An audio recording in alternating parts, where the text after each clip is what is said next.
kids. It's time to get some SML Podcast all up in that.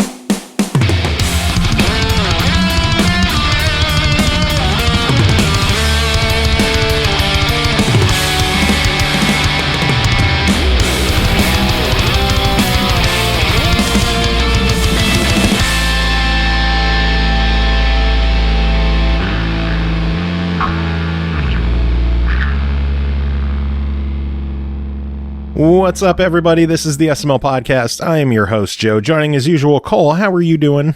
I'm not playing Ori, so I'm mad.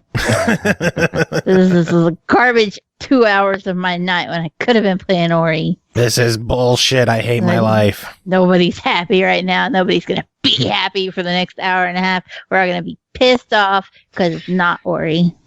Yeah, tell us how you really feel. Ori. Ori is how I really feel. The important part is you were honest about it. You were honest with Ori. As you can tell, Pernell and Chris are here. Yeah, I'm mad as hell because I'm not playing Bassin's Black Bat starring Mark Davis on the Super Nintendo. I, on the other hand, am playing a game, but I'm playing it one-handed because I'm here. What are you playing, Pernell? Game that I'm reviewing tonight, so I can't say. How are you not? Why are you waiting till we're recording to play the game? I always like playing games while I record. That's part of the goof. You know what you should be playing while we record? Nori. Ori. Ori in the Blind Both Forest. of you should be playing. You sit there and go, I don't have any time, but we have all the time in the world right now. And what are you doing? Playing. What are you even doing with your life, Pernell? Not Noriing. No Nori. Where are you getting the N from? I'm making it up as I go along. I'm winging it, baby. Nori. You done flew into the bushes is what you done did. Nori is a kind of sushi, isn't it? I believe it's seaweed. And it's a DDR song. No, Nori is seaweed. That's right. Seaweed. He raps in seaweed, and it's a Seaweed DDR.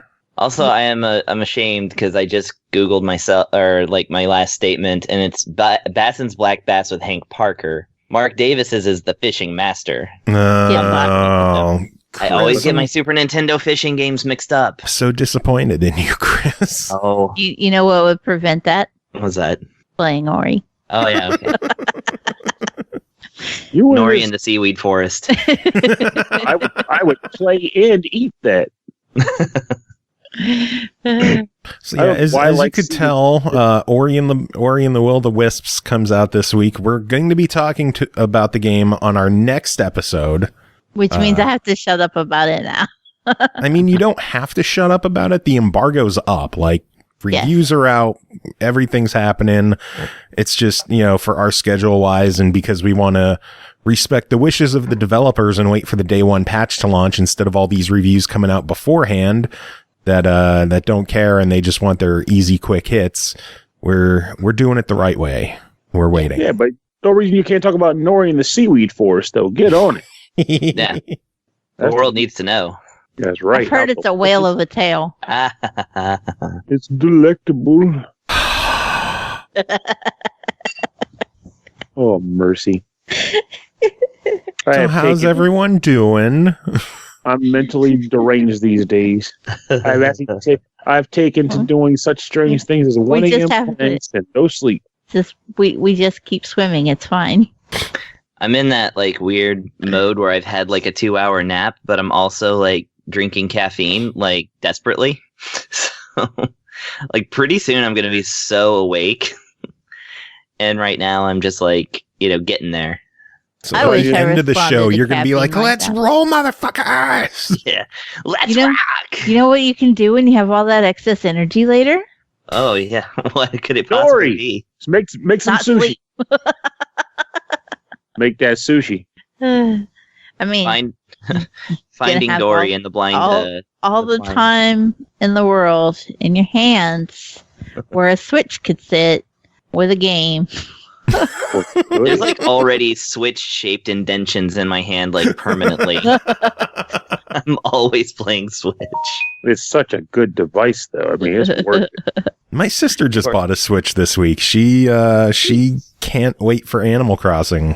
She made the right decision. I wasn't going to buy that damn game, but everybody and their grandma is. So just like with New Leaf, I'm probably going to buy this one too because I want the camaraderie of playing games with my friends. Yeah, I pre-ordered my my Animal Crossing just last week. Also, my sister got a Switch. I bought her Dragon Quest XI for Christmas. Nice. Yeah. Where'd you pre-order from? GameStop. What are they giving? I don't know. Oh. I literally just want the game. I'm like, I think one's like a poster and one's like a notebook or something. Like Target's a notebook. And I'm like, I don't really care for either of those things. Like, I just want the game to sit inside my Switch. I want you inside me. Yeah. Sometimes I want the big elaborate collector's editions, and sometimes like extra stuff is just like, well, this is going to sit in the case. Forever. I'm going through Best Buy for Animal Crossing and Doom, actually, because Best Buy, if you buy Animal Crossing, they have like a stuffed bag of bells from the game. Normally $20, you could get it for $5. Oh, that's pretty cool. So I'm getting a plushy bag of bells. Nice. That sounds a little My nifty. cat would love those. Catnip bag of bells. I got the Mew for my cat. Budget Arcade Podcast. What's today's topic? Cole, Ori, if I have anything to do with it. Cole, what do you really want to talk about tonight? Ori. Nori. Not 2 Point Hospital? I have that's how much you can guess that I love Ori if I haven't played 2 Point Hospital. And I didn't even have to uninstall it. I was just like, nope, fucking Ori. This is my life now. Become one with the Ori. I've heard this. I've actually heard this level of enthusiasm for Ori from like more than 2 people now. What, the new one or the old one? Well, the old one, but because the new one's not out yet. But like still, Man, I don't know. You could have a whole network of reviewing people doing the thing. Yeah, pretty sure. I can't decide whether I know more people who are on the like review and journalism side of gaming or like straight up development. I don't know. Or how about music? Yeah, that's most of them. Hell, some of them I'm like, actively trying to inspire to get into it, That's VGM covering is that spreads. I wish Chris would do more VGM covers, like Chris Huber, our old Chris. Oh yeah. I wish he would do more. Not this. I wish Chris Taylor would do more game covers. Chris Taylor already does do game covers. I do, but more. No, more. Yeah, no, that I agree there. I'm Gimmick's gonna come. Like we're doing some new stuff, but and we do have a show this week. But yeah, Ooh, like where are you playing? Really, San Antonio at the first ever Super Bit Fest, which was a cool largely focused on Texas VGM acts because now there's enough of us where there could be a focus. You know what you could play? Put on by Bitforce. I know what you could cover. Oh yeah? Yeah. What's that, Cole? The Ori soundtrack. You're going to Ori yourself silly. You know that? The theme song for Ori and the Blind Forest is really, really good. Oh yeah. Actually, I'm pretty sure it has been covered by somebody. Oh, it's also good. Probably some Materia Collective thing. Probably. Materia Collective covers everything. Yeah, pretty much. They are a busy group of people.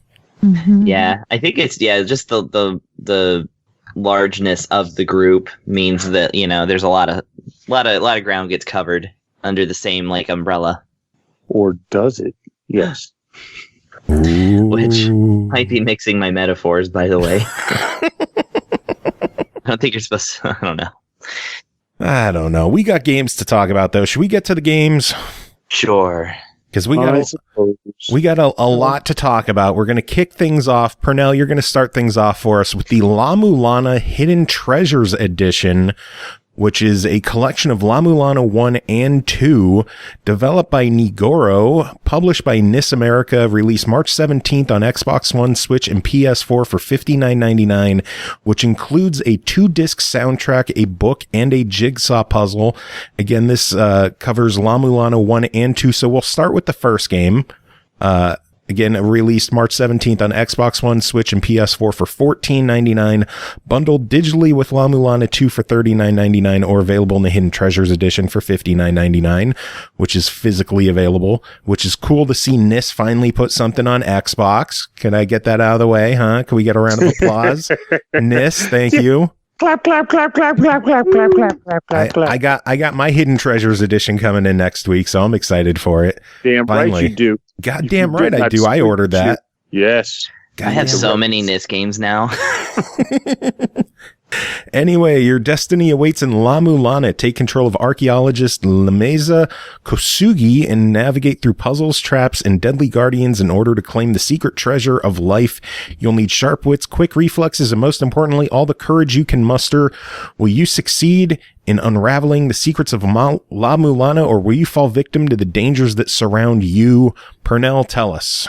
You will not. There's your answer. Okay. Easy peasy, beautiful cover girl. But all jokes aside, though, so if you've ever wondered what it is like if you've ever watched the old Indiana Jones movies, right, and you're like me, you've always said to yourself, I know this is a TV show, or rather, I know this is a movie, but nonetheless, this is some old BS because this guy would not survive half the crap he's done. He would not be able to make it. He would have died when that first boulder came after because he wouldn't have outrun it in time. Blah blah blah. He basically would have succumbed to at least some form of trap. How does he do it?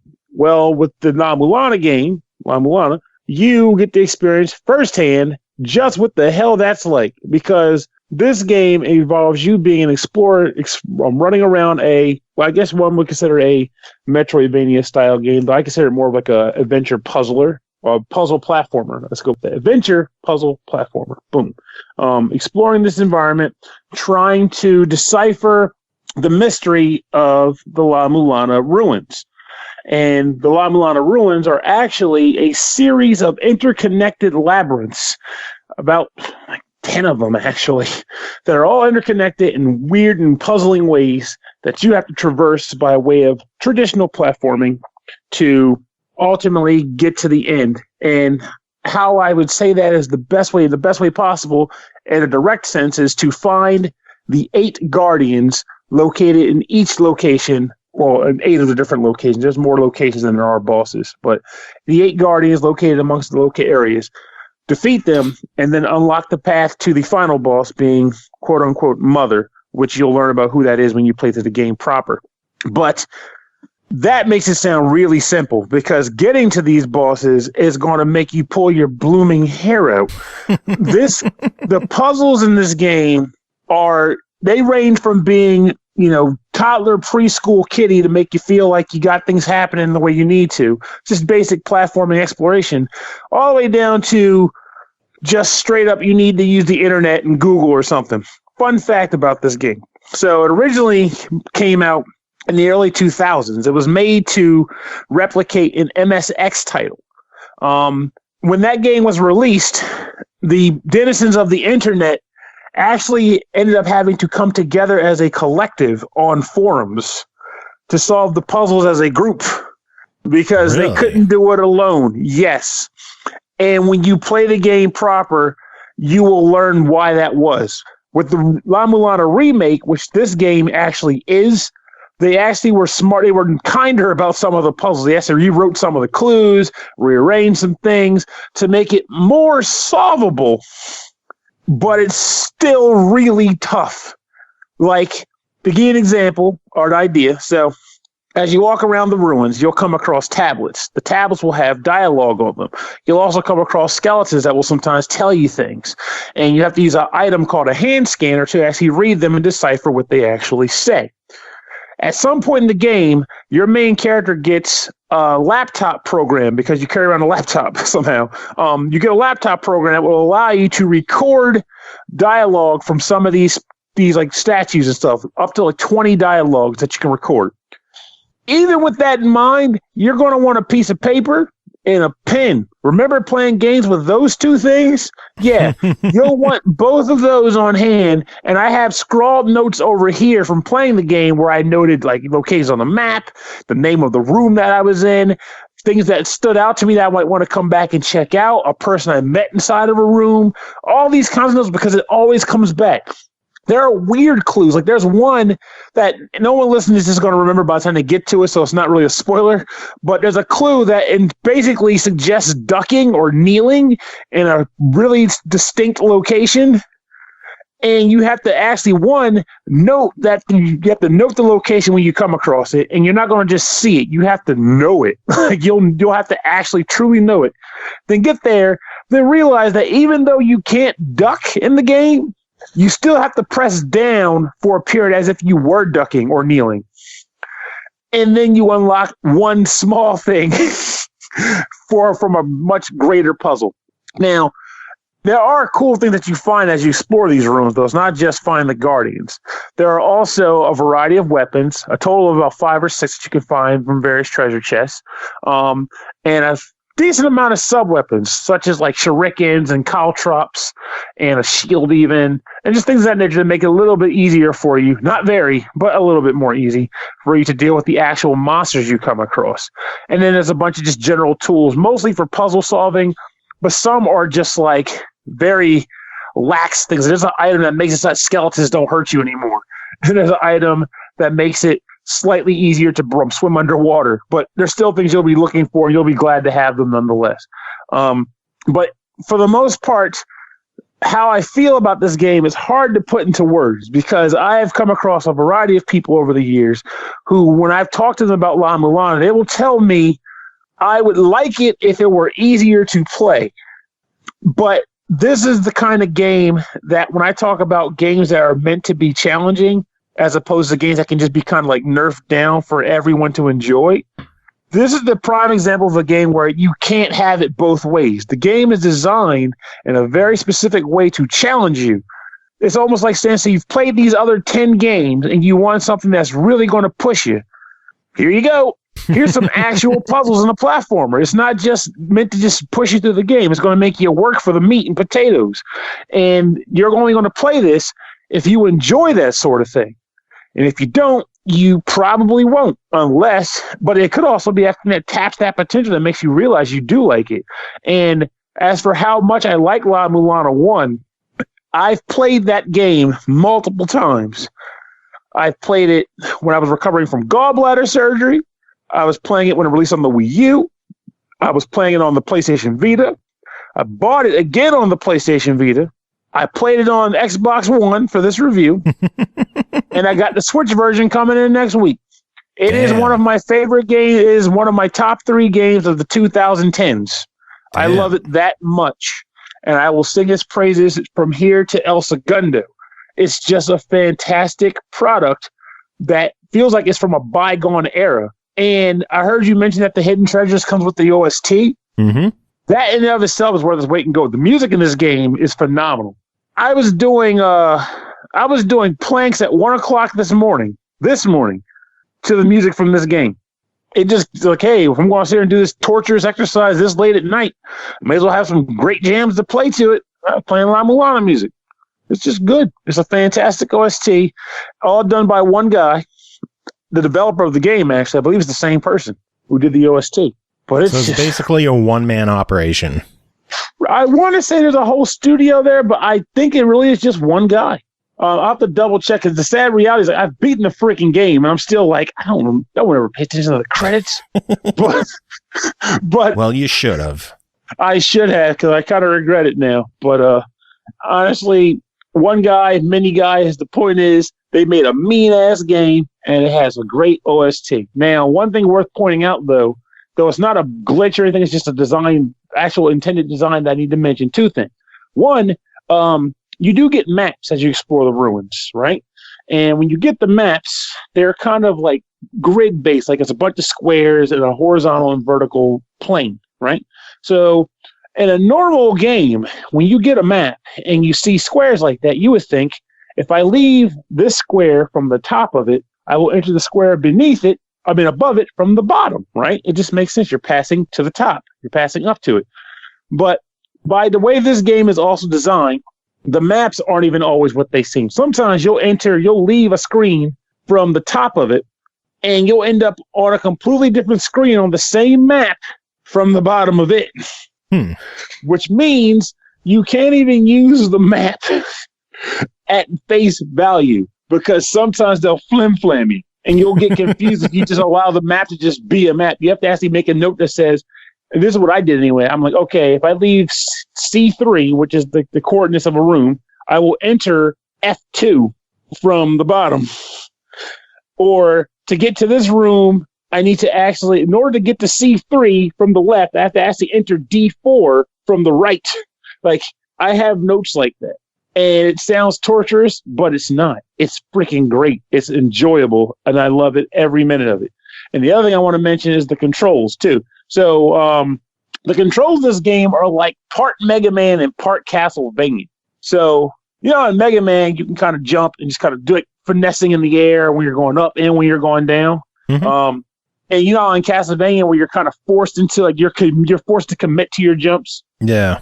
In this game, your ascent is kind of a forced commit, but your descent, you can finesse it however you want. So you're going to, it's one of those games like when you leap, you have to be like, I'm going to leap at a forward arc and just take it.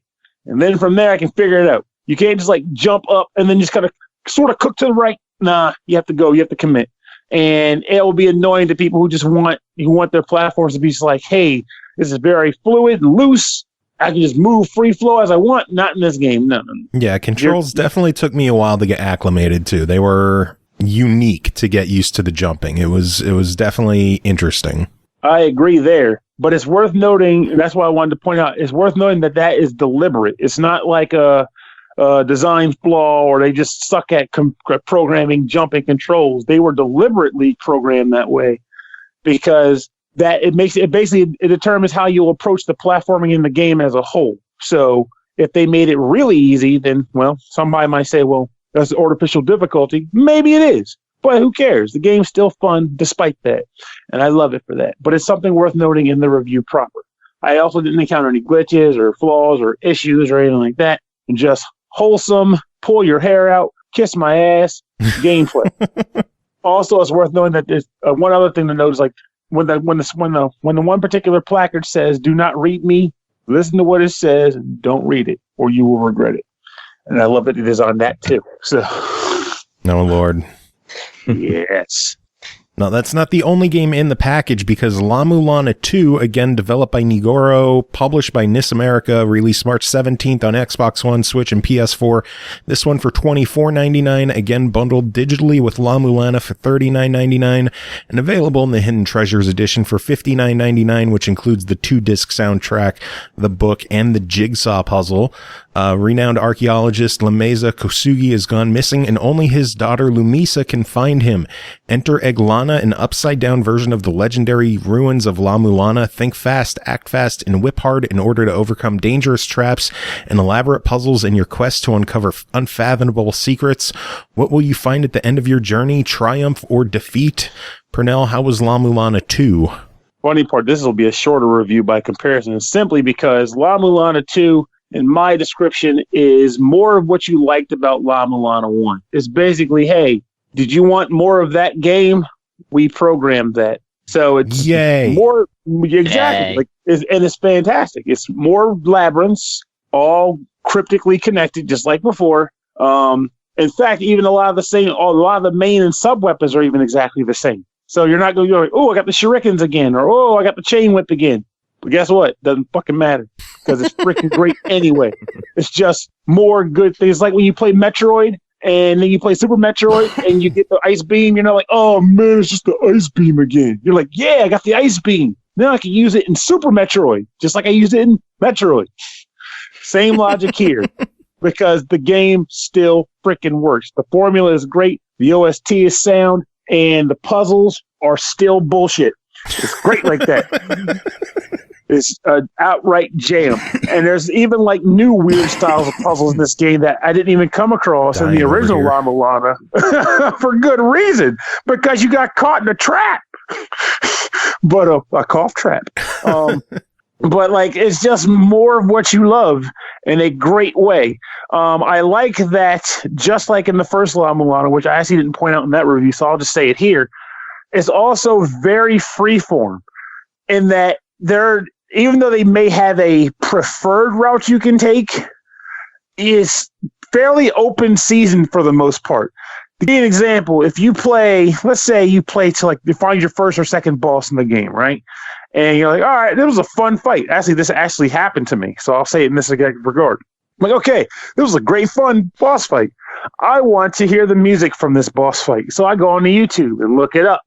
And in that video, I found someone actually playing and fighting that boss. And before they started the boss fight, they paused the game, so I was able to see what their inventory looked like. They had a lot more stuff than I did. So I'm sitting here thinking, how did he get that weapon before I did? I don't have any of these things. And I'm fighting this boss right now, which means he found stuff I didn't, or he went to completely different locations that I never went to. And I've also started on this game on Steam, back when it released on the Steam download. And even then, my progress on that version before playing this one, completely different. My play style on this play of the game has been completely different from my play style on my previous run on the Steam version. Unintentionally. It's just how it is. Unless you're running an FAQ, chances are your play route is going to be different from anybody else's you know. And that's great, because that really does truly feel like you're exploring a labyrinth and finding and solving puzzles and finding secrets yourself. It's euphoric. They even have like items where when you find the item or you hear you unlock a secret, it goes woo woo. Like it just lets you know you found something or something cool's in here. Can you figure out what the cool thing is? And then you're all punching around for. Sometimes it'll tell you that there's something cool in a room, but you can't get it for another 3 hours. But whatever. At least you know it's there, and you'll figure it out eventually. But I honestly cannot gush enough about these two games. Sounds like you enjoyed yourself just a little bit. Just a tad. I freaking adore these games, and I greatly appreciate that NIS put this game out, because I was actually kind of sad that La-Mulana 2 didn't have a physical out there somewhere. So, of course, when they released it, I had to jump on it. There was no getting around it. So, and I'm doubly glad. Like, we were like, "You want to review this?" I'm like, "I'm already getting it in the mail. I don't care. I want to review it because I want to talk about it on the show." Yeah, I want to be able to talk about how great this is. It deserves to be heard. Buy this game. Well, there's 4 options, so we're going to take care of all 4 of them. First up, La-Mulana, $15. What's your verdict? Buy that shit. La-Mulana 2, $24.99. What's your verdict? Buy it. Buy it. Or why are we even talking? Just go buy it. Just buy any version that fits your budget. Buy any of them. Buy them all. Shit, I did. I bought the game 4 times. Just do it. Just do it. Well, then I guess the Hidden Treasures Edition for $60, which includes all the other goodies. It's coming in the mail at my house, which means I'd be a hypocrite and tell you not to buy it. I'm buying it. Buy it. All right, sounds good. Next game to talk about is called Wunderling, developed and published by Retroid Interactive. It released March 5th on the Switch for $14.99. Take control of the Wunderling, a low-level video game goon who has just unlocked the power to jump. Unable to stop or change direction at will, you'll need to plan ahead and master the Wunderling's abilities to navigate treacherous scrolling levels and chase that pesky hero. Chris, tell us about Wunderling. Wunderling. So it actually only hit me like a couple of days ago that, like you're an underling, but you're, a wonderling because you're special. I'm proud of you, Chris. Thank you.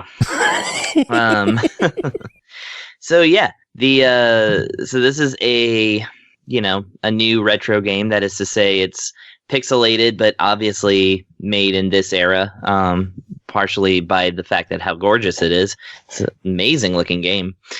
You play a little minion type guy with like the derpy tusks and like the thick eyebrows, not a very smart cookie. You're brought back to life after getting stomped by the hero of what one can only assume is a video game, by a witch who I guess is the bad guy of the game, but she does it for publicity because I guess she's just constantly like talking to her like minions over like a news network of some kind of propaganda network, filmed by a cow that is like her number 2. And so she, like, in order to regain like her constituencies like faith in her, she raises one of the minions from the ground, because he's not like dead, he's just stomped on the ground, and gives him the power of jumping, and then tasks him with catching the hero, who, by the way, is a carrot, and he is in pursuit of Princess P, who I assume is going to be like green.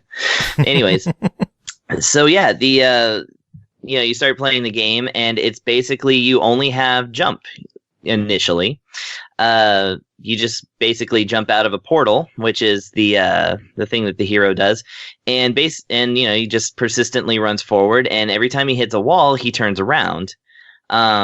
Your goal is to get to the other portal at the other end of the level, and of course, in a game like this where it's kind of an auto runner. I mean, it's not, because you only die if you hit something dangerous, which, depending on what is, I guess it is an auto runner actually, now that I think about it, because you run out of time if you dally too long. So, your character for some reason subsists on sunflowers.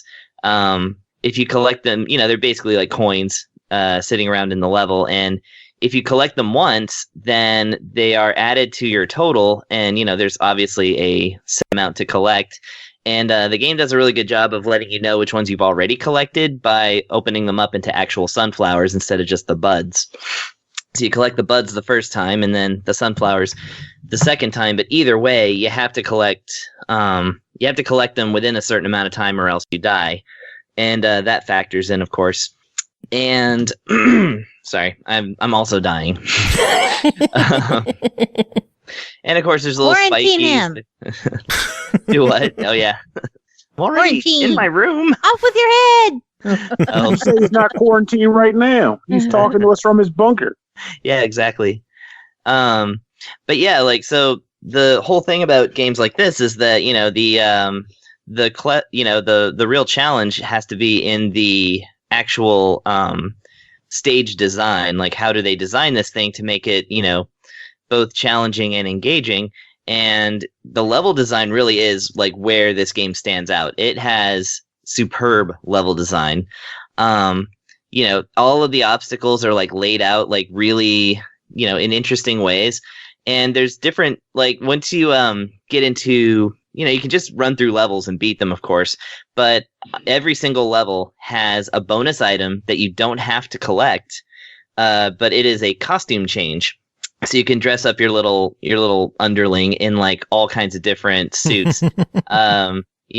Hand to mouth. A lot of them are from other video games.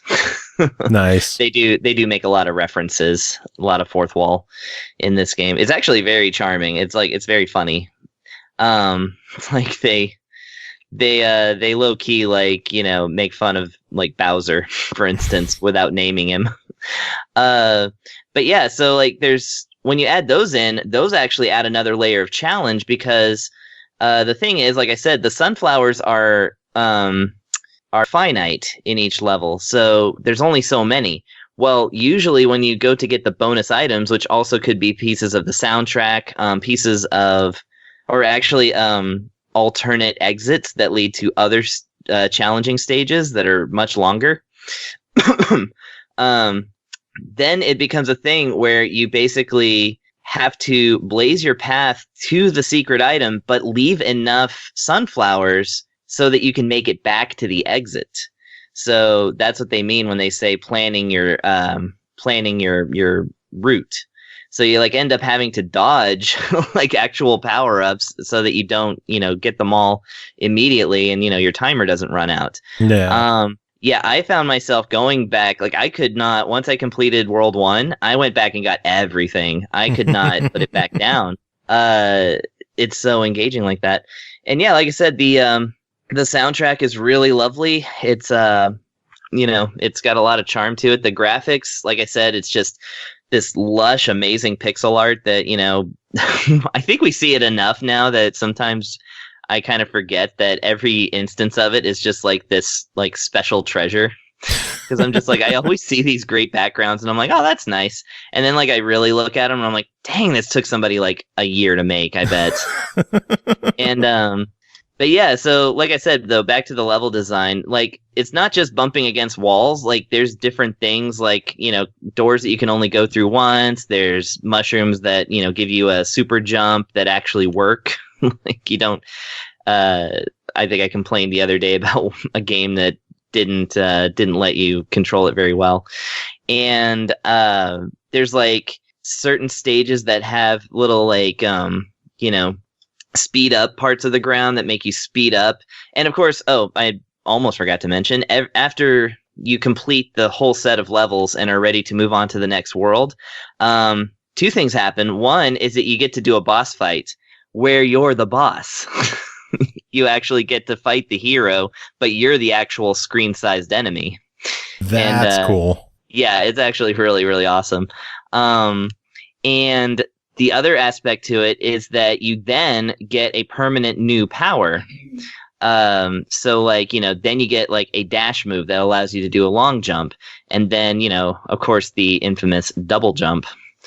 But yeah, like you end up getting like all this stuff. And so they, of course, change out the layout of the levels like to accommodate these new powers. And, every new set of stages is a whole like another way of like playing the whole thing. So I was really, really impressed with this one. I actually, I don't know that I thought it was going to be much, but whatever it was, it exceeded my expectations. Well, then for $15, what do you think?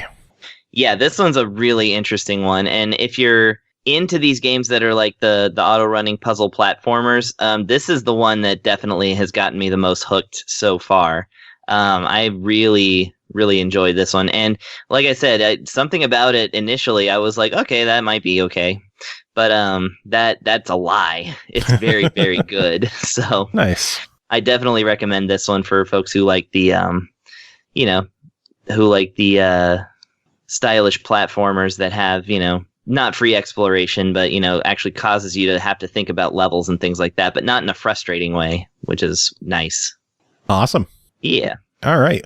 Well, next game to talk about is called Amoeba Battle, Microscopic RTS Action, developed and published by Grab Games. It released March 3rd on Xbox One, Switch, PC, and PS4 for $14.99. Amoeba Battle is a new breed of real-time strategy game where you control versatile amoeba in the battle for the microscopic world. Unlike other RTS games, there are no bases to build. New amoeba are created through the miracle of binary fission. Pernell, tell us about Amoeba Battle. Amoeba Battle is a very adorable real-time strategy game. The idea is that you start out, depending on the map and setup, you usually start out with like a few, usually omnivores. Omnivore microscopic amoebas are critters that, well, just like in science, they eat plants and animals, or in this case, other microorganisms. So when you are on a level, like you said, there's no base. You just start out somewhere on the stage with a group of microorganisms. And you're tasked with exploring, locating sources of food, devouring it, and then using the gains from the food to split your microorganisms into more microorganisms. So let's say you are a locust, which is the default omnivore type that you can get. Eat enough algae or microalgae, which is like sort of a one-time consumption versus a source of food that can regenerate over time. You can then become 2 locusts. And then 2 locusts can become 4 locusts. 4 can become 8, so on and so forth.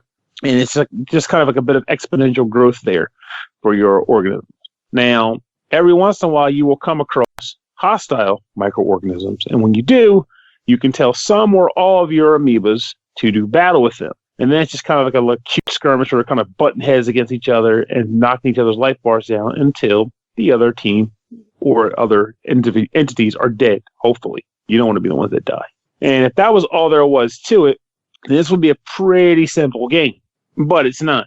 Because in addition to that, there are also other organisms you can have. It's not just the locust. There are sharks. Sharks would be carnivores. Carnivores being they only develop and grow or rather, they only can feed and then split by attacking other actual organisms. So they basically want to be aggressive in order to develop and expand themselves and grow into, duplicate themselves. So, and then there's just, again, a variety of different types you could get. Herbivores, they typically can have distance attacks because they don't have to eat.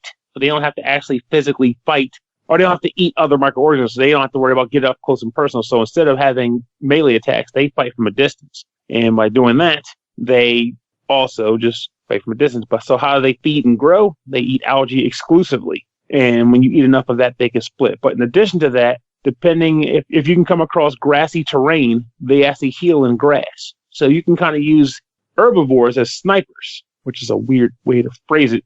But point is, herbivores are typically snipers, distance attackers. Carnivores are up close in your face. And omnivores are in your face, but they can also thrive on either plant or critter.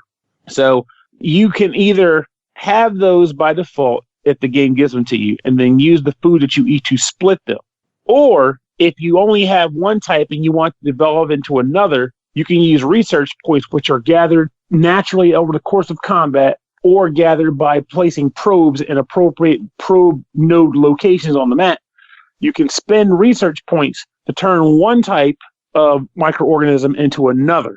So you might say, hey, I'm tired of having this locust, but I have a ridiculous number of research points. I want to turn it into a queen.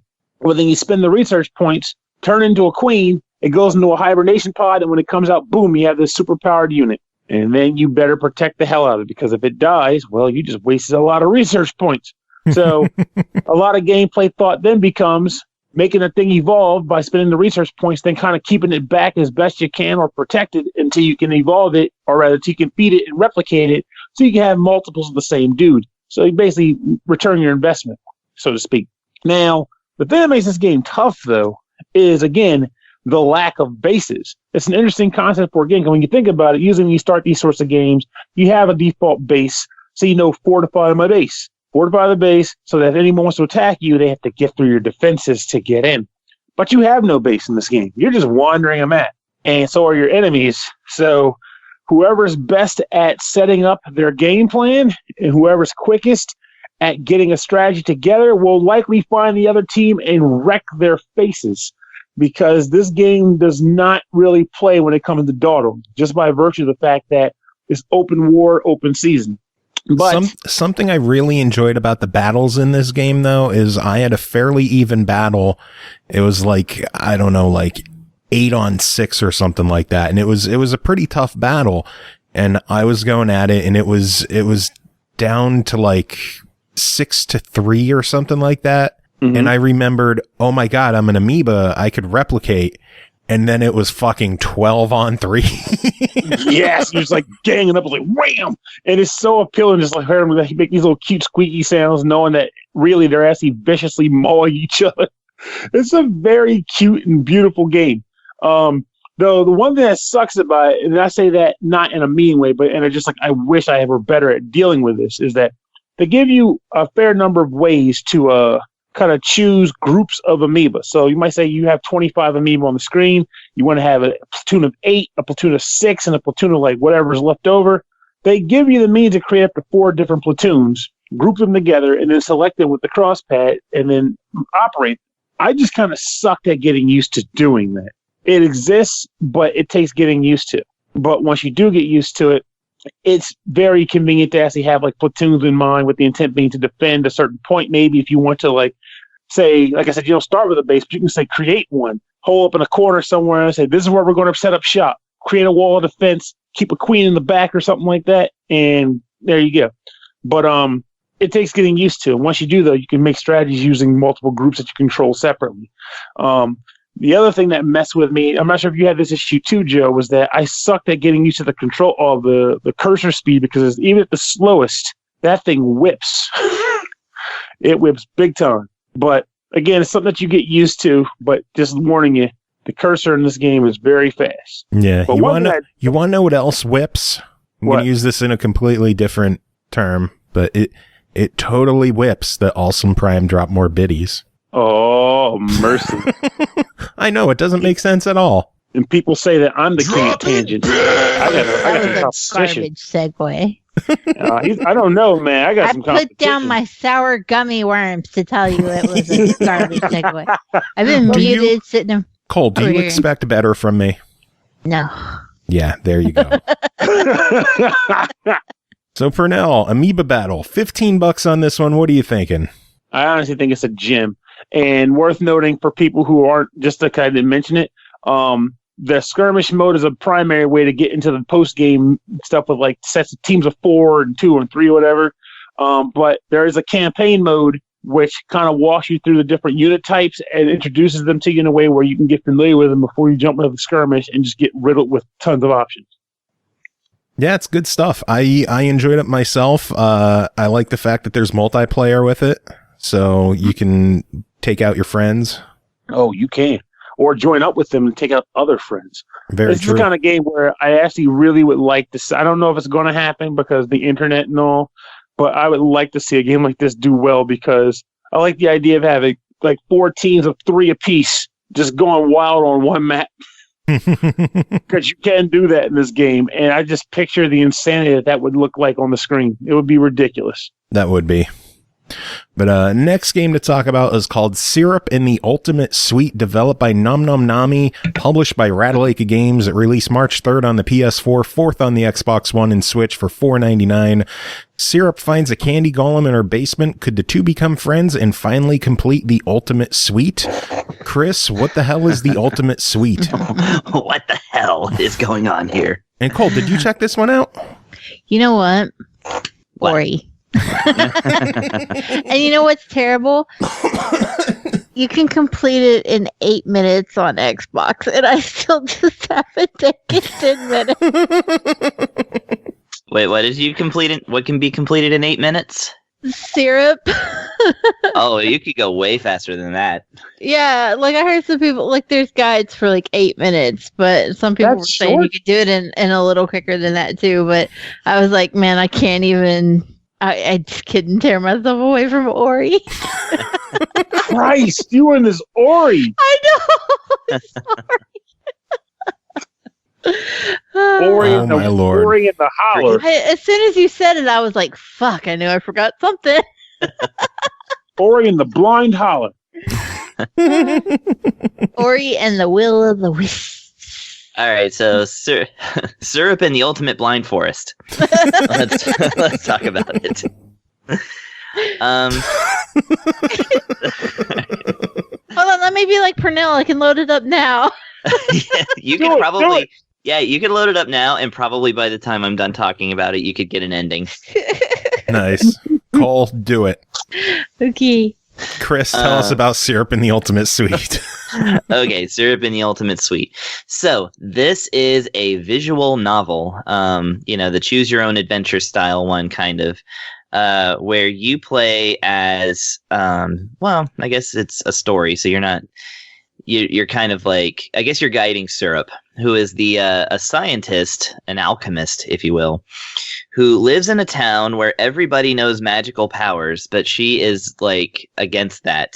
She thinks like everybody loves candy and everybody uses magic. That's the premise. And she rejects magic. She thinks the best candy can be made through science. So she makes candy while wearing a lab coat. And one day she finds that there is a girl made of candy that is in her basement, like one does. Hold on. And just what? one moment. As soon as I loaded it up, it popped up with the language settings, and I want to point out that it has English, French, Portuguese, Spanish, German, some symbol one that is probably either Chinese or Japanese that I don't know, and the one I wanted to actually touch on, English dyslexic. Oh yeah, okay, really? Cool. Yeah. Yeah, that is makes not something you typically see, and I just wanted to say kudos on that one. Yeah, that's actually really cool. What does it change? Like it narrows up the font. The font is very bubbly. Yeah. Yeah. So that is interesting. That is really cool. Yeah. Shout out for that. Yeah, actually, I was going to point out some of the options in this game because they're actually pretty cool. But yeah, that is one thing. It does have English dyslexic, font. So that's really cool. So yeah, you play as this, you make choices as this scientist alchemist who finds a girl who is hell-bent on becoming your friend, and or having her eat her. That is to say, the candy girl wants Syrup to eat her. She's like, this is how, I express my my adoration. Are we sure this shouldn't have been an Aki game?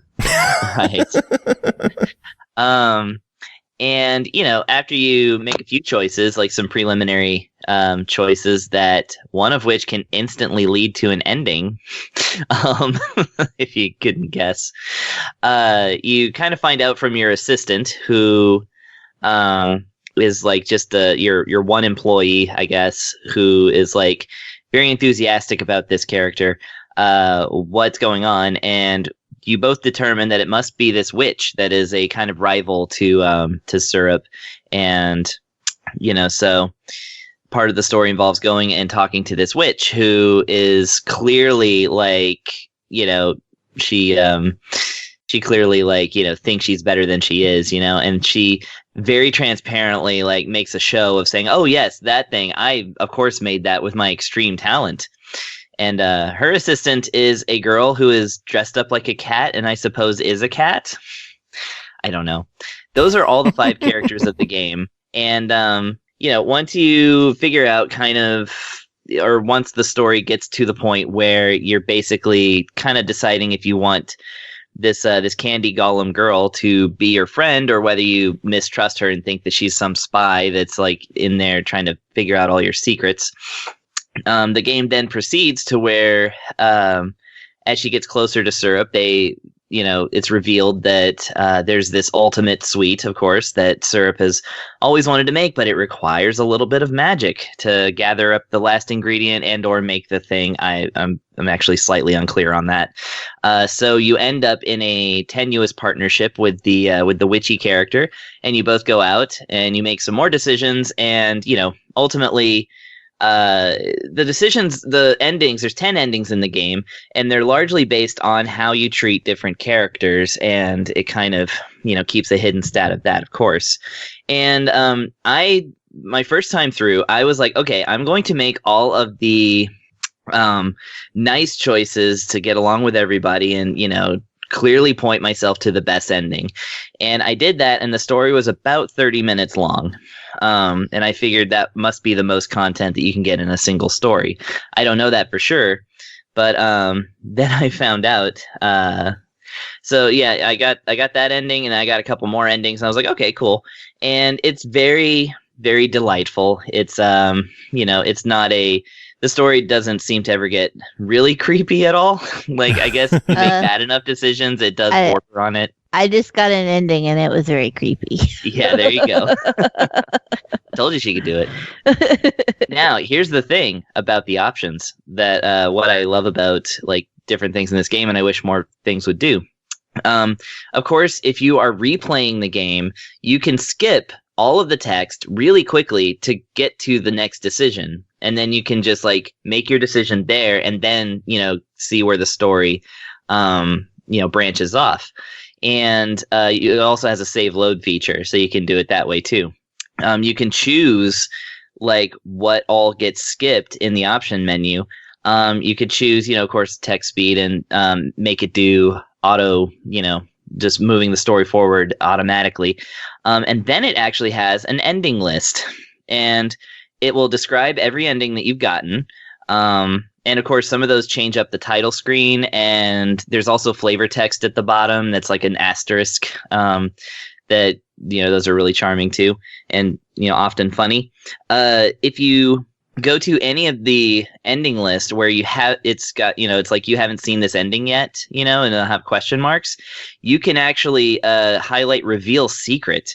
And if you push it, it literally just tells you every decision that you have to make. Just like, AAA, BAA, BBB, AAA. Nice. So there's no, true mystery to the game. You can actually just breeze through it and watch all of the endings if you decide the content is good. Well, it is a Rat-alike game, so I wouldn't expect anything else. Right. So yeah, as far as that goes, the music is pretty minimal. It's just kind of, bouncy and whimsical. The characters are drawn in a, like a broad line anime style, definitely looks like they all came from some teenager's notebook. The writing is actually pretty good. Like I said, the story never gets very meaty at all. Like, it's just kind of like stuff happens. And, but in that way, I think it's very charming and kind of relaxing. It's nice for a visual novel, but like I said, it's very short. So you're definitely, if you're looking to get into this one, I actually would recommend going for different endings and like seeing what all that changes in the game. Nice. So overall, $5. What do you think? It's good. I mean, $5 is fine. I say it's a buy it. Obviously visual novel folks don't have days upon days to read a full book, so I can't complain about it being short.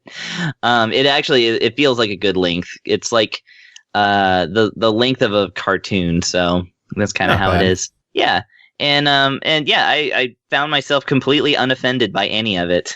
And like I said, I like the QOL options as far as it being a visual novel goes. I wish that more visual novels used like hey, here's how you get this ending if you want it, like kind of thing. And of course, like I said, the English dyslexic thing is good too. Yeah, that's really cool. Cole, your thoughts?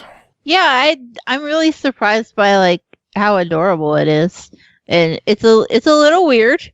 Of course, granted, I picked all the options to eat the candy girl right off the bat.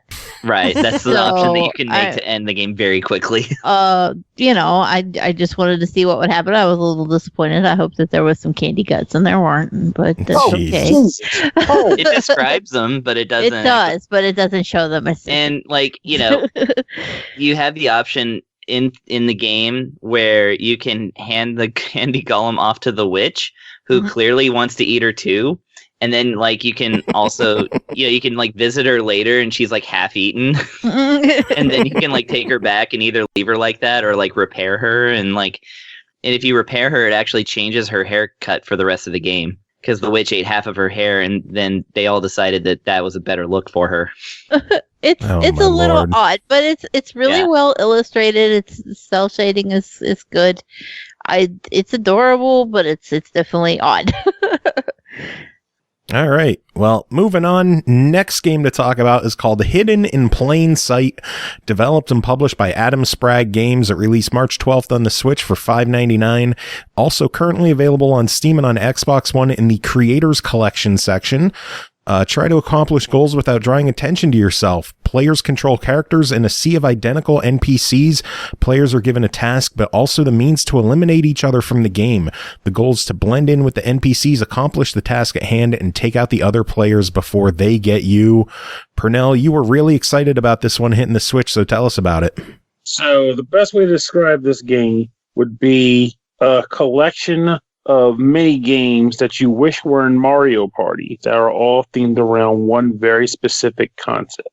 That concept being, as the title describes, blending into plain sight.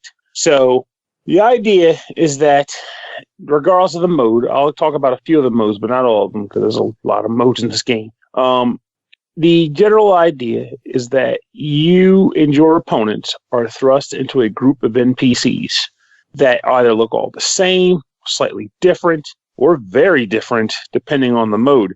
You have no idea who you are or who they are, but you do know you want them dead. You want dead fast, but not too fast, because if you try to move too quickly, they'll figure out who you are, because there is a certain method to the madness. So, for example, my second favorite mode in the game is basically a mode where it's one where everyone's the same NPC. It'll be just one type of character, and a bunch of them are just walking around the screen in different movement patterns. Some will just be stopping, going, walking in circles, whatever.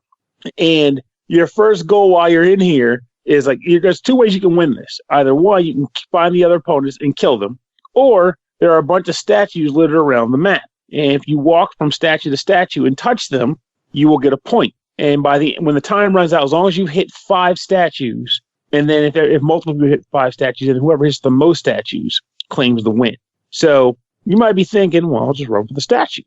Big deal. So one, if you move a little bit too fast, you'll stick out like a sore freaking thumb. That guy's clearly running statues. That's a human. I'm going to kill him.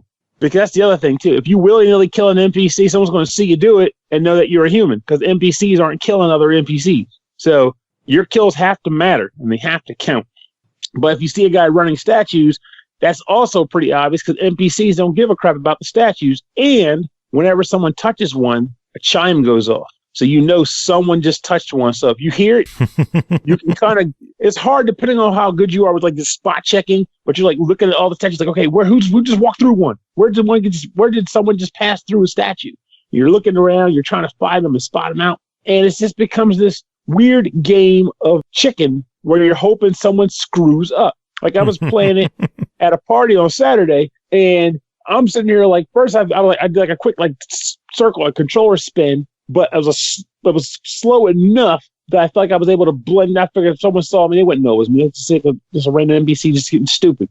When I do that, hopefully I catch myself. When I do, it's like, okay, time to just start watching. So I'm walking, try to be careful. I'm not rushing the statues too fast. I want them to know I'm going for it. And out of nowhere, the other guy gets jumpy. He just like stabs a guy.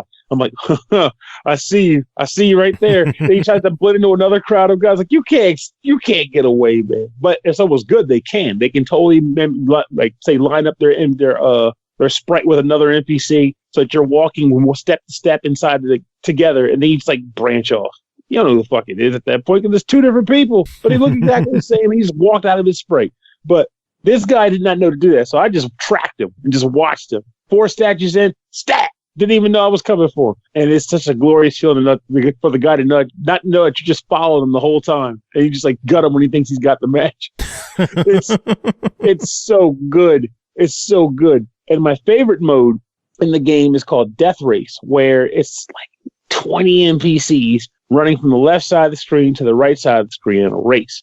You can either press a button to walk or press another button to run.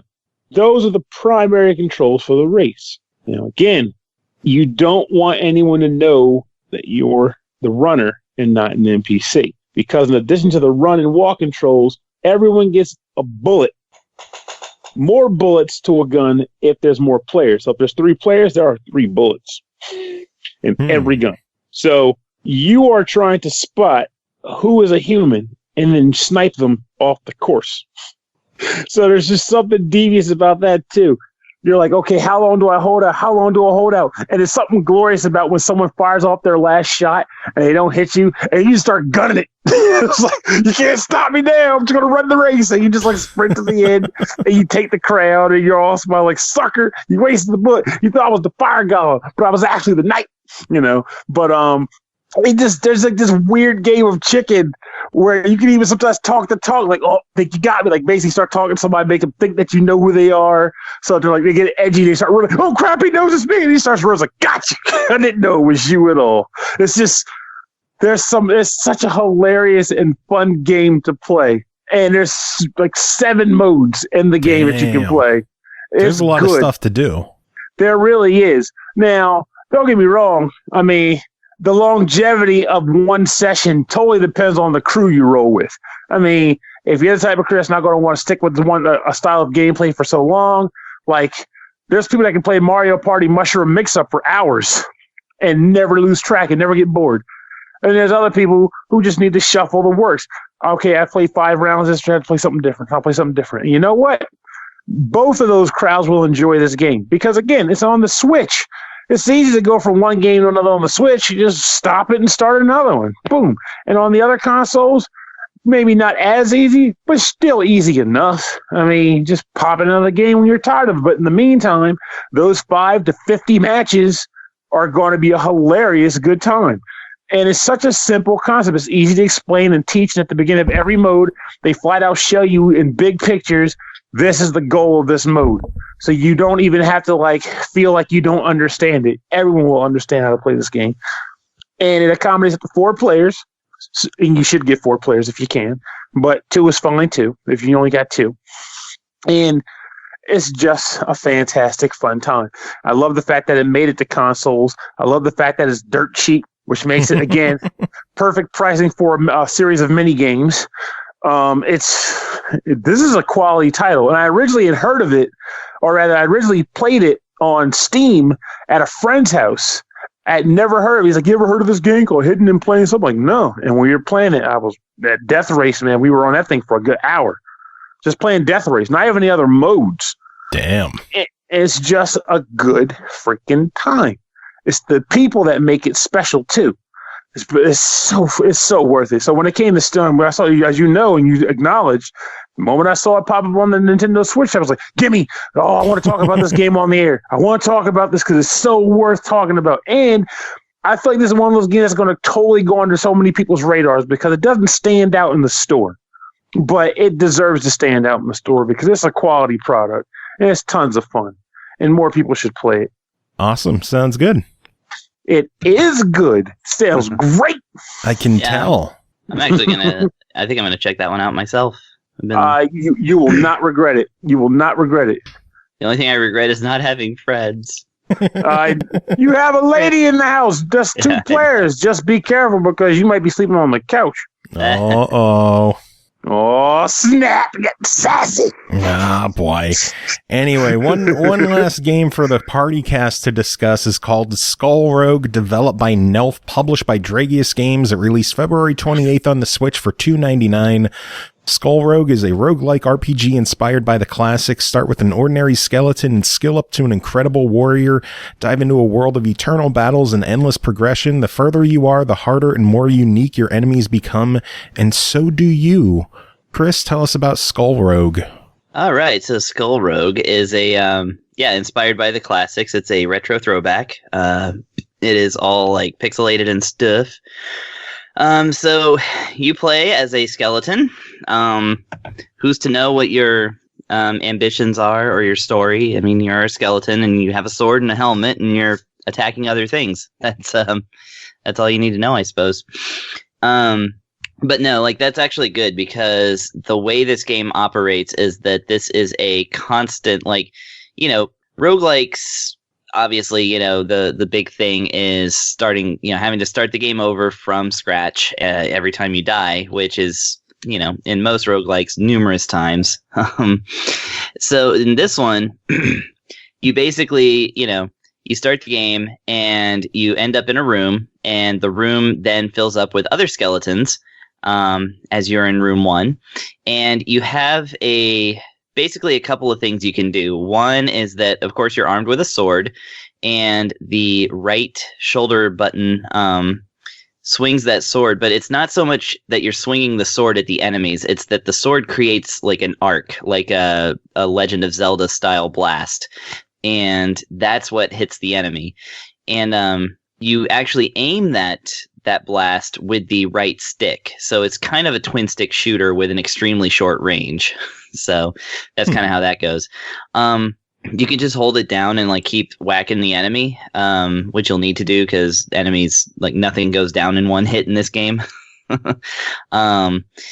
And yeah, you basically whittle them down. But if the enemy gets too close, they can do the exact same thing to you. You're just as susceptible to stun lock as your enemies are. And in fact, they will gang up on you. So you're basically going to be constantly on the run from the enemies, and then kind of like facing backwards and, you know, shooting the sword beam at them, and, you know, trying to get around the level, because like I said, if 3 skeletons hit upon you, you're dead, because they're just going to keep hitting you. There's no iframes. You know, you're just dead. But that's okay, because as soon as you're dead, you're back at the title screen, and then you have another option that's just called Hero. And if you've gained a level recently, which you will very quickly at first, there's a little plus sign, and then you get to your stat screen, where every time you gain a level, and if you hit like 10 levels or something like that, then you get a lot more, but you get learn points. You know, like I said, 1 per level, or like I think they stack in like 5 every 10 levels. And you distribute these among your stats, and that's your permanent loadout. So nice. You can permanently make your health go up, your mana, not your attack strength, but your attack range. The length of that power beam goes up. And then, like I said, You also have a magic move, which is a magic bomb. That's done with the left trigger, and that just, drops a bomb that is timed for a couple of seconds. And if the enemies run into it or get in its blast radius, then it does a huge amount of damage, and that's really good for early on in the game. You can also get its range going up with levels too, and then health recovery and mana recovery, because your life very, very slowly crawls back up as soon as you're I don't even think it does until you put a few points into health recovery. But you also the levels have things like barrels in them where you can find either red potions or blue potions. Red potions restore some life, and blue potions restore some magic.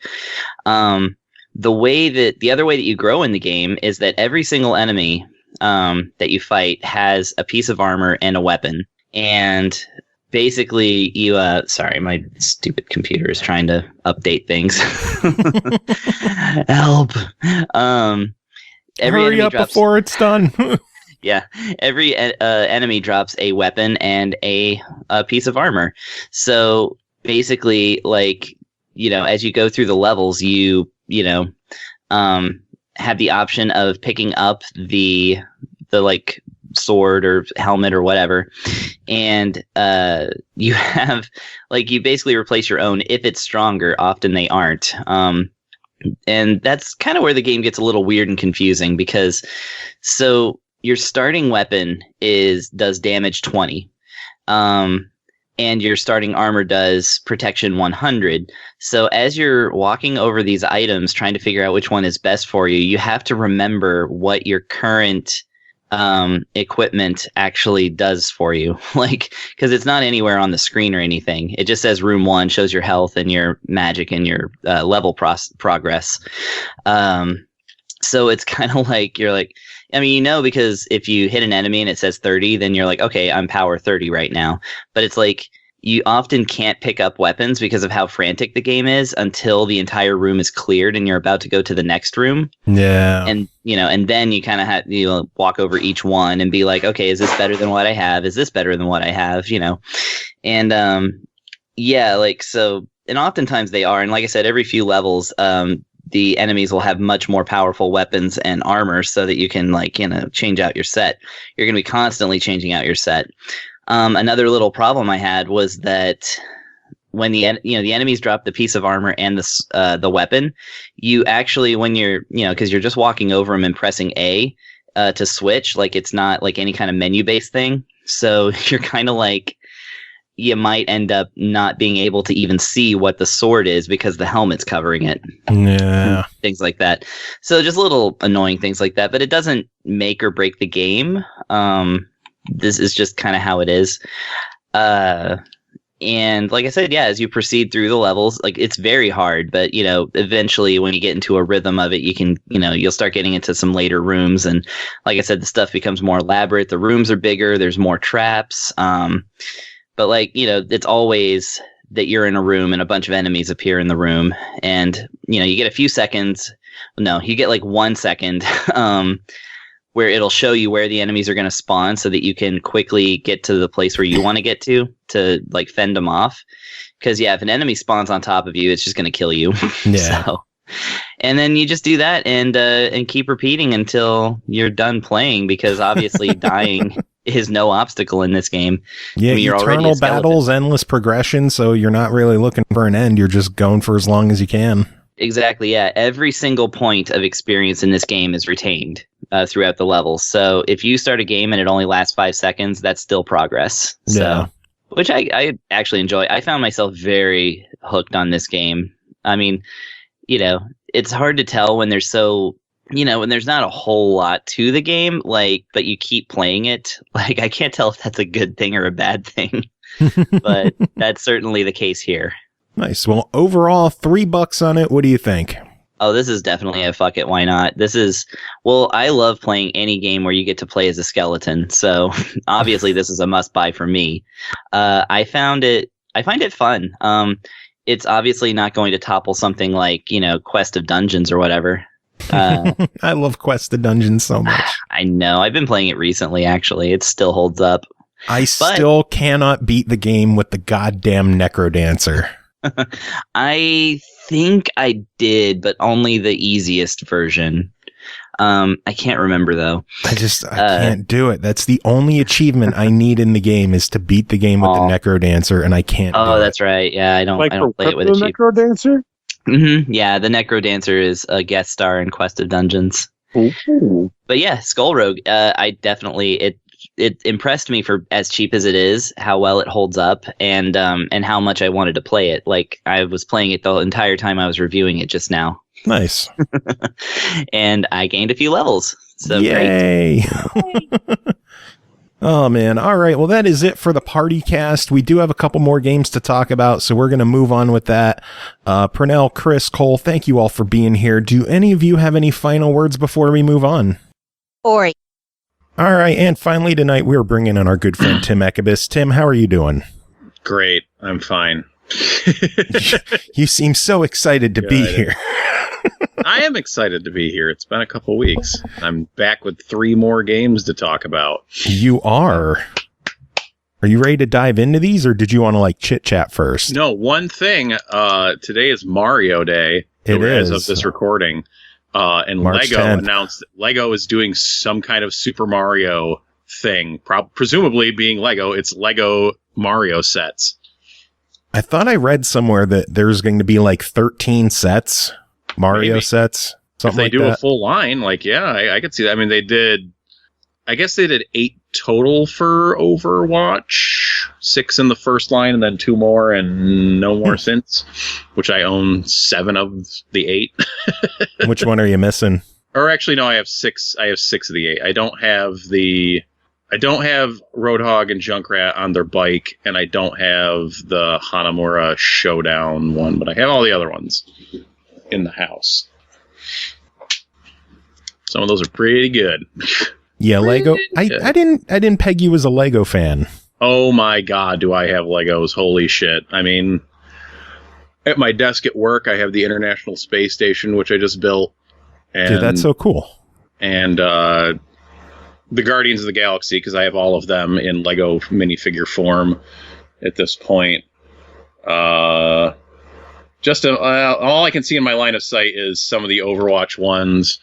The Destroyer droids from the Star Wars prequels. I see one of those, but he's kind of busted up. Let's see, there's the pirate guy from the Lego movie who appears to have flipped over Iron Man in his Hulkbuster armor, and there's an X-Wing over there. Too, but most of them I can't. The other Overwatch ones I can see their shadows are up in that cabinet. There's Bastion and Reinhardt and D.Va. Like, no, I have a Lego. And then over there's my Millennium Falcon. Yeah, over there on the TV stand is where that is, and B-Wing from Star Wars. Yeah, we do Legos in this house, or at least I do. And I have the fucking Lego Voltron that they did. Oh, that one was awesome. That is definitely the most expensive Lego set I have ever owned, but it is awesome. What did that run you? Well, it was a birthday present, but I know that thing retails for like over $150, I think. Oh, damn. It's like 2,000 pieces. It's awesome. Holy shit. Yeah. That's a legit serious Lego piece there. Have you watched that show Lego Masters on TV at all? I have not, because I don't watch it, but I know it's on Hulu or whatever, but no, I have not watched any of it. Ashley and I have been addicted to that. We love that show. And Will Arnett's the host, so yes, it's just enjoyable to watch. Cool. Yeah. No, I got some Legos. And now my child has Legos, so we both have Legos and whatnot, so it's, yeah. Well, maybe I'll see you on the show in a couple of years. Yeah, probably not. I am not a master by any means. No, it was like some weird thing where I was like, I brought all my stuff, from my parents' house to this house.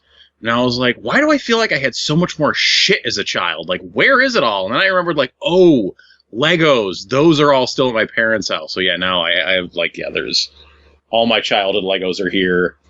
Like, for a while, I was trying to filter them out of bins and, like, reassemble the old sets. Still a goal of mine to get through all that eventually. I got through some, but, there's, like, a half-built General Grievous up there. He kind of fell apart in a move at one point.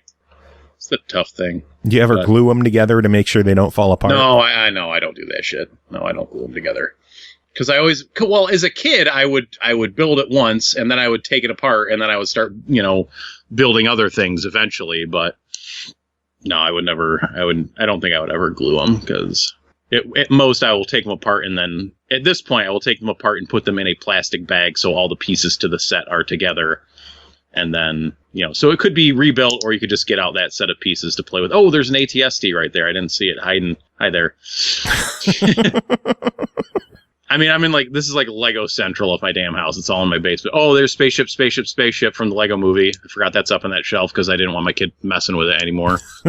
That's why I'm missing pieces to things, because he would touch them and then say he would be careful and not.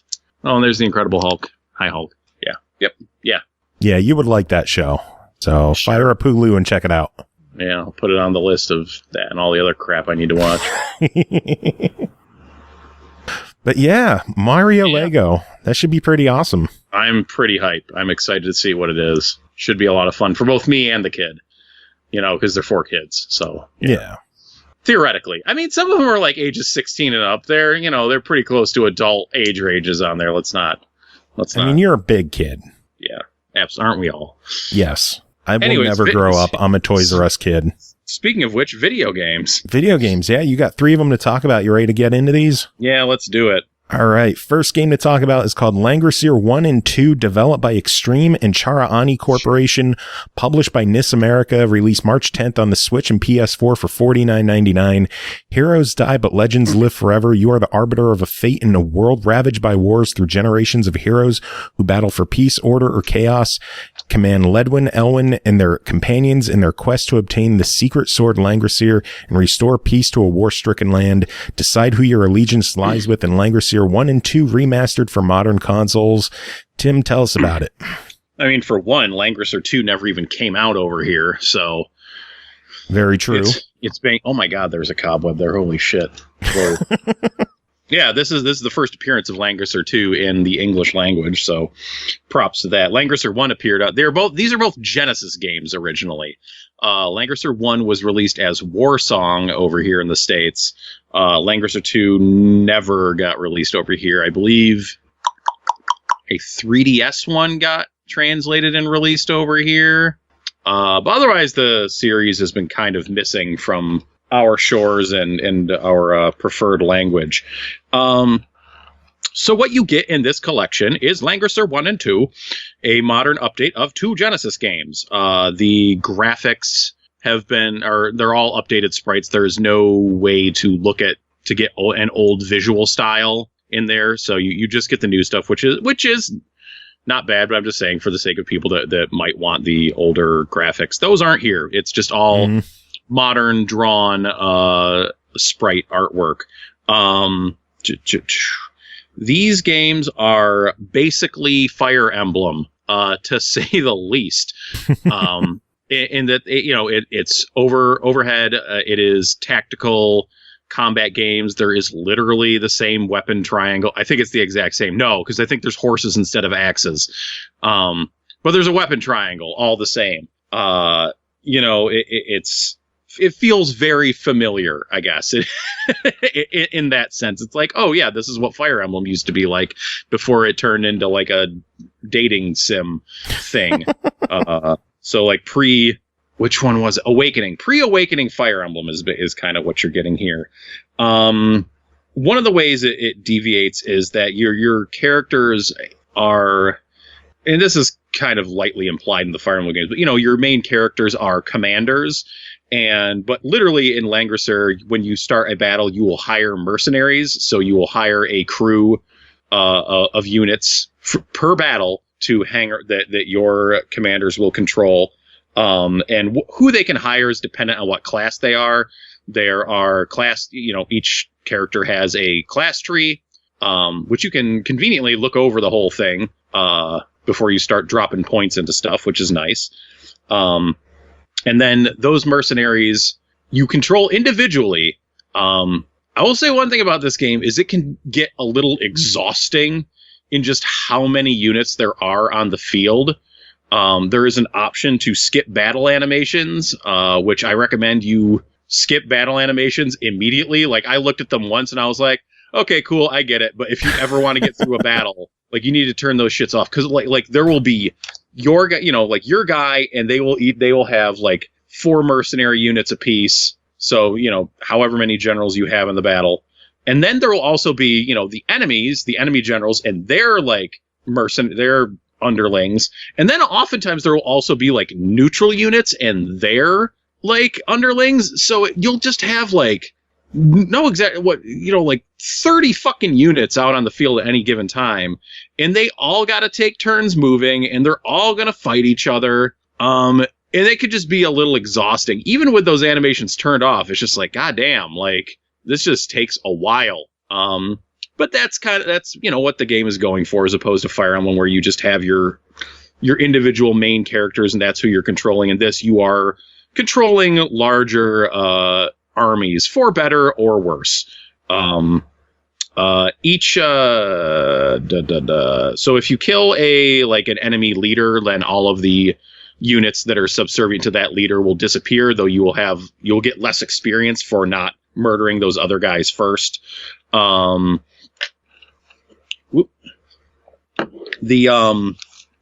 games are both 1 and 2 look pretty much exactly the same. I mean, they developed them, I believe, at the same time. So they're using a pretty much identical art style. Like, the UI is pretty much identical. When you load up the games and it drops you on the world map, like, it looks exactly the same pretty much, except like, oh, there's a different main character here and you're in a different map. But otherwise, it's like you have the same options for managing your commanders, and it lets you look at the entire story tree. Both games have branching paths, like a lot of branching paths. I think these games were meant to be replayed a lot. Like, there are there's 13 different paths. Wow. For Langrisser 2, and there's about half that for Langrisser 1. And they will deviate at different points in the timeline. So it's not like you get to the end and then it's like, oh, it goes off in 3 ways. Like, no, it deviates a lot, and there's like a lot of variance in the missions. Especially in 2, like, that is just mind-boggling, like, looking over it and like, okay, this just keeps going down. So that all depends on the choices you make, and how things play out, in the battles. So that's cool. As a collection, the options are pretty bare bones. You do have the option. You don't have the option of picking the full original Genesis graphics, but you can toggle between the music. So you can have the original Genesis music, or you can have a modern arranged version of that. So that's cool. Mm-hmm. You can also, like, each characters have portraits for when they're talking to one another, and you can choose to have those in the classic art style or the modern art style. And I personally have a heavy preference for, like, that era of anime-looking characters, as opposed to, I guess, the modern look, at least in this game. So you're thinking, like, how characters, you got to think back to that era, like how they looked in, like, Lunar or Magic Knight Rayearth, early 90s anime or slash manga-looking style. So that's cool. Battle animations, like I mentioned, those are skippable, and they should be. There is voice acting. It's all in Japanese, so you get your choice of English or, like, Chinese subtitles. So you probably want English if you're listening to this podcast and living in this country. But yeah, like, it is a classic tactical strategy experience, which can cut both ways in that, like, yeah, it cuts it. It doesn't have a lot of the modern amenities that I think we've come to expect, or that Fire Emblem might have conditioned people to look for in these games. Like, it certainly doesn't have the expansive, like, social options of the more recent Fire Emblem games. Like, there's no base building thing. It's like, you go into a battle, you fight the battle, you get out of the battle, and then it's like, okay, you can then customize your characters, do a bit of shopping, and then it's back into battle, Yeah, there's not a lot going on in between. But that, for better or worse. So, like, if you were just recently into the Fire Emblem games, this game might come as a bit of a shock to you with just how much you've come to expect isn't there in this game. But also, I mean, if you are, like I said, this is Langrisser 2's first time coming to these shores, and Langrisser 1, is all we've had up to this point. So if you are a Falcom fan, the original developer of these games, like, hoo boy, like, oh man, have I got a game for you? And it's this one. But I think like more modern tactical strategy fans might have a bit more of a tepid response to it, I think, in the end. Yeah, well, overall, $50, you're getting 2 games. What's your verdict on this one? I'm going to give it a try it. Not that I think there's anything like especially wrong with it. I would have liked to see some more robust collection options or some slight modernizations, like ability to like fast forward a bit more through the battles. But I do think some people will really enjoy it. And certainly will, you will get the value out of it from the time. Like the amount of replay value in these games.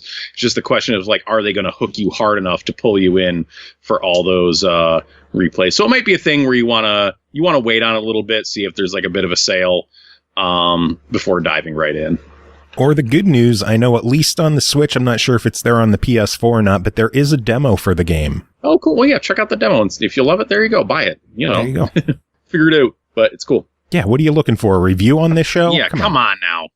Do your own homework. We're not seriously. They got a demo. Parents. Educate yourself. Oh man! All right, next game to talk about is called Unlock the King, developed by Minimal Games and Cubite Interactive, published by Cubite Interactive. Released March 5th on the Switch for 99 cents. A chess-inspired puzzle game designed by the creator of Zen Chess. Move the pieces and create a path to unlock the king. Tim, tell us about Unlock the King. Unlock the King. It's $1. Huh. So yeah, this is a game in which you have 100 discrete levels. The idea is each level you have a king, one king, and there's 100 levels in the game. Yeah, damn, yeah. That's a lot of game. He'll be it depends on how smart you are. He will be at one end of the board, and there will be an exit that he needs to get to, and blocking his way will be a variety of chess pieces. And your job is to maneuver those pieces out of the way to create a path to so the king can make his way to the exit. Such a thing, like if you have played chess, which initially threw me off, I'm like, okay, well, I have to make sure the king isn't in check and doesn't move through check. No, that's not a thing this game is thinking about. You just have to move shit out of the way. Like the whole chess motif is just based around you being able to figure out how to maneuver, like rooks and bishops and knights and queens around the board and knowing how those pieces work. And I say knowing how those pieces work because this game doesn't tell you. So if you are somehow completely unfamiliar with chess, it's not going to help you out that much, though I think you'll figure it out just by playing the first few levels. Yeah. It's not rocket science, it's chess. But yeah, there's no explanation of how the pieces move, which is, it's fine. Knights have their little L move, bishops are diagonal, rooks are side to side, and queens go everywhere. There's no hint system to help you out in case you get stuck. There's not really much. You can reset the board once you, if you're in there and you're working on a puzzle and you kind of get stuck, you can reset it back to the starting position. Like there's no option to just like go back a couple moves, if you think you just barely missed it. There you can use touch controls to move the pieces around just by like tapping on one, then tapping on the space they can go to. Sometimes that helped and sometimes it didn't. I kind of jumped back and forth between that and like using your traditional stick and button controls. But that's it. That's the game. That's what you do. That's what you do for 100 levels. There's no other frills to it. That's what you do. It's a puzzle game. It's $1. It has a very nice, sharp, clean look to it. I will say that, like the board and the pieces look very crisp and clean. I feel like almost like a little too clean. Like maybe like they could have made the pieces look a little more distinct from one another. Like on occasion, I was like, "Oh, that's what that is. It's not that." Yeah, there were a couple of levels where it would have like bishops and knights, and I'm like, which is which? I can't really tell which one is which. It's you kind of get used to it, but and it was just like, oh wait, that's a queen. Oh, okay. Like there could have been a bit more of a distinction, but I think it's something that your eyes kind of get used to after a little bit. But yeah, if this sounds appealing to you, it's $1, so just buy it. It's $1. You probably have that many gold coins. Yeah, just buy it for $1.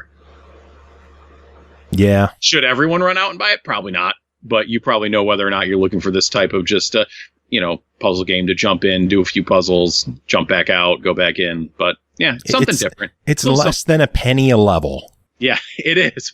That is a steal when you put it like that. My goodness. That is. So just fucking buy it. Just might as well. Final game to talk about tonight is called Arcade Fuzz, developed and published by Cubite Interactive, released February 25th on the Switch. This one, $1.99. Arcade Fuzz is a 2-in-1 combo with the Walter Machado's hard-boiled titles TTV3 and Warp Zone Drifter. Tim, tell us about it. Okay, so yeah, you get two games here. And again, this game is pretty straightforward. So TTV3 is a game where you got a little dude and you have to get his ass off the screen. Preventing you from doing that is large things sweeping in across the screen that if you touch them, you die instantly. So just, there will be like giant spinning gears or like just the walls crushing in. And it's all about just like maneuvering your little dude through and getting him off the edge of the screen. It could be right side, it could be any side of the screen. Just like once you leave the screen, cool, you move on to another screen with more death moving towards you. So you have to think and move fast. It requires, precise movement to get through some of the cracks. I'm not going to lie, my best run was like 10 seconds long. Holy shit. Well, I mean, that is if you think about a game like Super Hexagon, like it's like that. It's super hard. It's a game where your sessions are going to last seconds and not minutes. And that's like 10% of the game, mind you. It counts your percentage and how many screens you've made it to. So at its best, the game is like a minute and a half long, but good fucking luck doing that, because that is not an easy feat. Warp Zone Drifter does not fall far from that tree. The idea is you are a car and you have to drift it to hit targets on the field.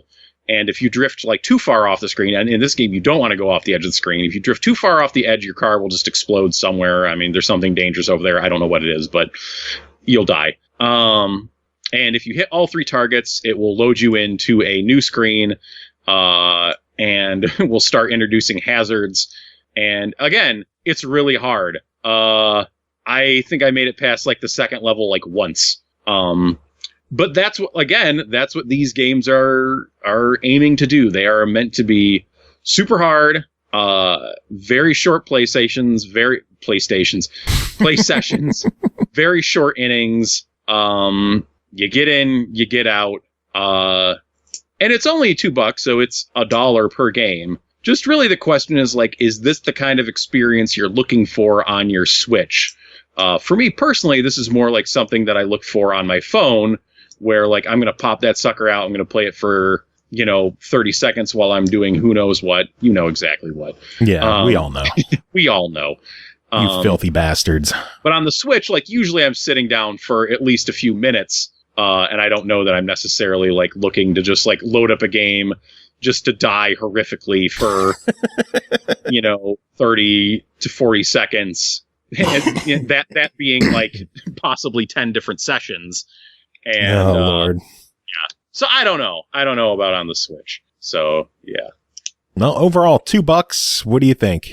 I think it's a try. I know it's ridiculous because it's $2, but that's kind of my feeling on it, is that it's more of something that like you might buy it and then just be like, well, why did I get this? Like you play it for a minute and you're like, okay, I'm good. So you really need to be looking to have that kind of experience before you dive in.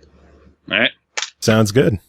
Cool. All right. Well, that is it for this episode. Tim, thanks for being here. Another thanks to the PartyCast crew for being here earlier and hanging out and chilling with us. Thanks. You got to make one of those one of these weeks. Well, I mean, I made it for the holiday one, so one of these weeks we'll get you there. One of these, I guess. Yeah. One of these weeks.